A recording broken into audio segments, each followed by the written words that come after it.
So today I'm going to give a real example of what would cause a learner to crash. I've got a friend who started, and there were a number of things, like a chain of things that caused him really to not even last a week.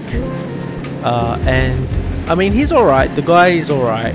He got some just scratches, grazes on his arms, legs, and some cuts, minor. And I'm not, he might watch this and know I'm talking about him, but he's heard everything I'm going to say anyway. I've said it to him, and like, there's no disrespect, but I want to give an example of how something like this can happen, a real life example. Like, there are a number of things that contributed, like a chain of things that contribute to it, but there was one underlying thing that is the main cause.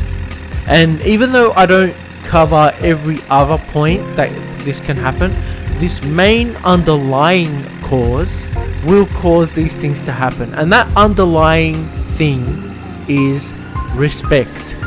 Not having respect for the motorcycle. And in this case, you can see there was not much respect for what he was getting himself into. So welcome to my channel where we talk about bikes and Bible verses. Again, we've got a Bible verse at the end. So the first point that the mistake you shouldn't make is getting your learners, getting your L's on your motorbike to get around, or to be a loophole for having a supervisor when you're driving a car. So in this case, the person was 16 and they still had their learners on their car, which means they could not get around unless they had the supervisor with them driving, teaching them how to drive a car. But here in Australia, I don't know what it's like in the rest of the world, you can also get your learner's motorbike license, and you don't need a supervisor. You can just ride around. And people use that, some people have used that to get around the supervisor, and I don't get how this is even legal.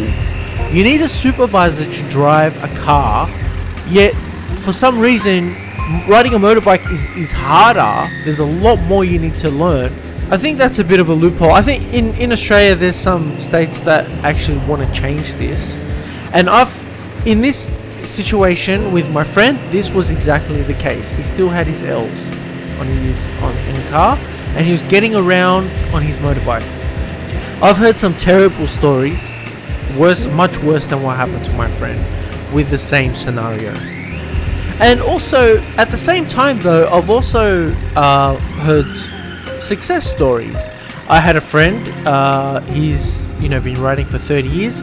He moved here into Sydney. He had no one with him. He had no license.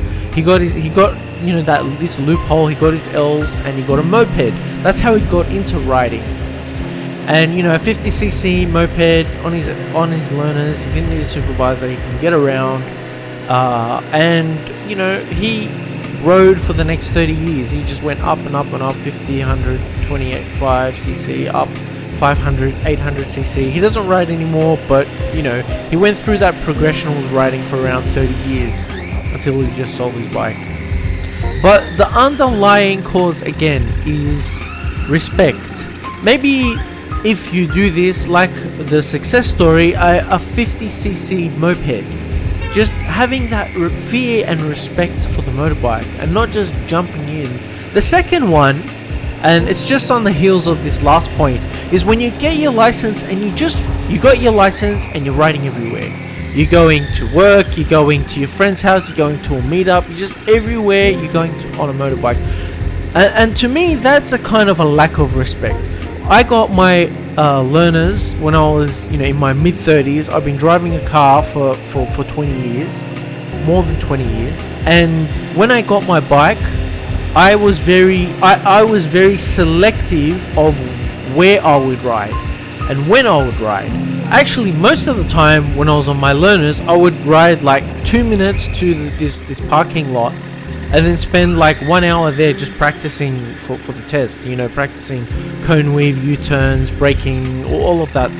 I spent pretty much several months doing that. And other times where I would go out to ride is, I would choose the time, I would choose the day, I would choose the destination, I would know where I'm going, and it'll be a very predetermined, deliberate ride. Again, in the case of this learner rider, because of the first point where he was using it to get around, the second point just sort of followed through with that.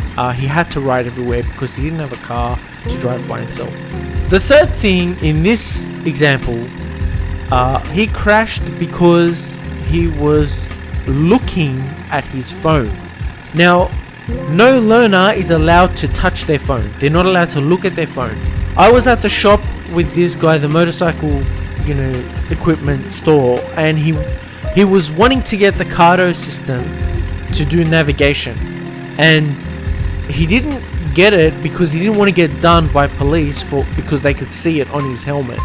So he had like the AirPod in his helmet, and I don't know, it got disconnected, and then he was looking at his phone and he had music playing. Again, complete lack of respect. I never used any phone system in the 8 or 9 years that I've been riding, and I've got like 20-30 years of driving experience. You don't touch your phone, you don't look at your phone. I don't use GPS. I do things old school when I'm on my bike, right? I look at the map. I remember. You can remember a 40-minute trip, and if you get lost, like you probably get lost maybe 3/4 in the way. Find somewhere safe, stop, look at the map again, remember the next turns. That's old school. It's even easier now because you got like phones and it's just on your map. Before, back in the day, we had big paper maps.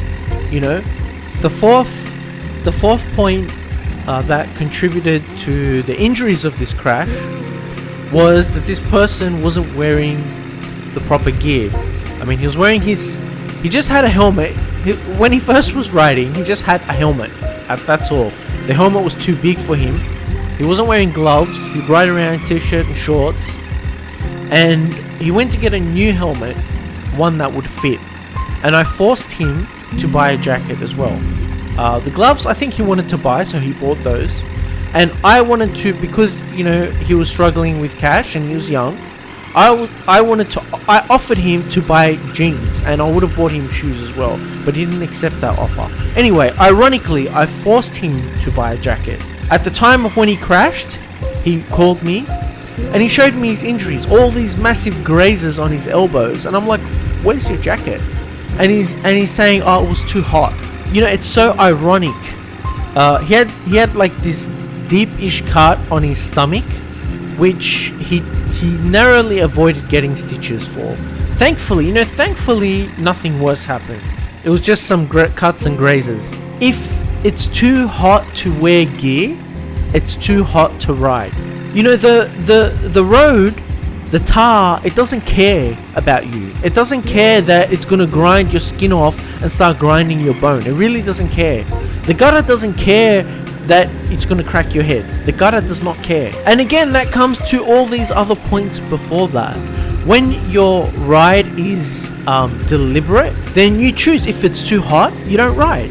It's maybe until later when you become more experienced, then you can do that. But when you've got no experience in driving, no experience in riding, and you're going out everywhere because that's the only means of transport you have, and you don't want to wear gear. I mean, wearing gear should be all the time, but mostly when you don't know how to ride, because you don't know how good you are. You don't know, like, there's no statistic evidence-based background of you not crashing. I mean, if you've been riding for 3 years every day and you've never crashed but you've worn full gear, maybe you can get away with one day not wearing a jacket, one day. Or mind you, there was the one day I didn't wear pants just last week, and I, because it wasn't part of my routine, I accidentally put my keys in my pants pocket. It should have been zipped in my jacket pocket, and my keys fell out halfway and they got crushed.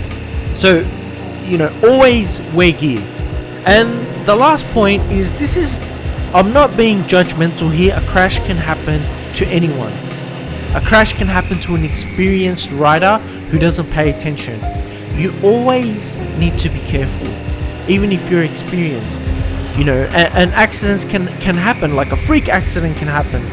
But I think when you have the right skills and the right road craft and strategies, then you can avoid a lot of the accidents. Of course, something can happen out of the blue as well, which you can't avoid, but that's really, really rare. Like I said, I'm not being judgmental. Like last week, I fell off my dirt bike. I did something. There was this big gully. I'm not, like I don't have the skills for that. And I pretty much looped the bike because I didn't have my body position. I wasn't, I didn't have the skill for what I was trying to do. And I looped and I fell off and, I hurt my foot, hurt my rib. Like, I'm not being judgmental. I just want people to understand and to be safe. And a crash can happen. You could be riding for 30 years, have tons of experience, but just that moment of not paying attention could cause you to crash. So I'll just finish here on a Bible verse, and that's from Psalms 136. And it says, give thanks to the Lord, for he is good and his mercies endure forever. And really, that's what we need. With all these things happening, with people who just make decisions, we just need God's mercy. God have mercy. God's mercies endure forever. I'm not trying to have some calculated approach on how you're gonna get around all these issues. At the same time, we just need God's mercy in our everyday life. So that's all I've got. Don't forget, please leave a comment. If you like this video, please hit the like button. If you like my content in general, please subscribe and take it easy and ride safe.